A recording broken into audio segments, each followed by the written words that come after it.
For Time.com, this is Istanbul correspondent Pelin Turgut, here with New York-based writer Nathan Thornburg. The both of us spent a Thursday evening recently in Ok Meydanı, a working-class neighborhood in Istanbul, to visit the prayer service of the Alevis. They're this fascinating subgroup of Turkish Muslims, politically progressive, very open-minded, and actually kind of touchy-feely. That's right. Coming from the States, I'd had a fairly one-dimensional view of what Islam in Turkey would really look like. I'd been to some Sunni services, which are pretty austere events, segregated by sex and so on, but this was quite different. Although, to be fair, most Turks have no idea what an Alevi service looks like either. The religion has been underground for hundreds of years. They've faced a lot of persecution from the Sunni authorities, and just a few decades ago, for instance, they worshipped in secret and never would have invited us to come and visit them. To me, though, it was pretty benign. It was hard to see where the controversy might be.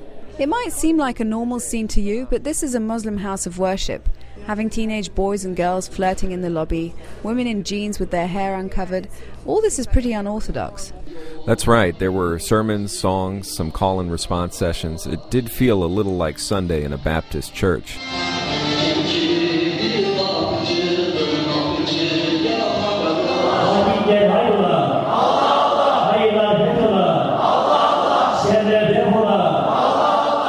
There were parts of it that really underlined this Alevi sense of gender equality, too.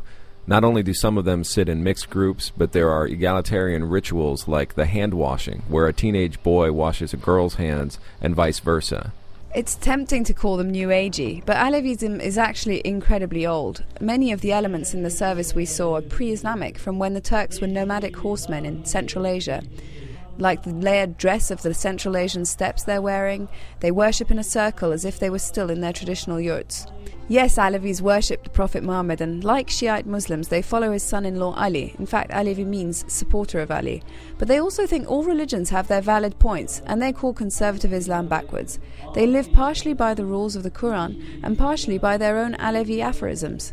I think that one saying of theirs is my favorite, to control your hand, your tongue, and your loins. But you know, they're a huge group. Depending on who's counting, there are anywhere from 10 to 20 million Alevis in Turkey, up to 30% of the population. So that kind of makes them the biggest religion you've never heard of. Although that might change. The Alevi are more open, as we've seen. They're asking for more political recognition and are making their case internationally. That seems like it can be only a good thing. There's a huge debate in Turkey and really around the world about how Islam can mesh with democracy or Western or European Union values. The Alevis, it turns out, have been doing it for hundreds of years.